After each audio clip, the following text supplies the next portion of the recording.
Prodhuesve kosovar u është rrit kostoja e prodhimit.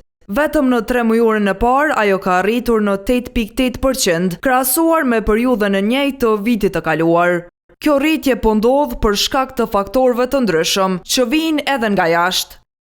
Peshën më të mëdha e ka energjia elektrike, gazi, avull dhe furnizimi me ajër të kondicionuar, që është 227.97 promil, ose 22.80%. Sipas dhomës së tregtisë e industrisë, rryma është një nga elementet e domosdoshme për prodhim, andaj edhe kostoja është e lartë. Me prodhu një element, do të marr pjesë dikon për me bën një të përbashkët në Kosovë.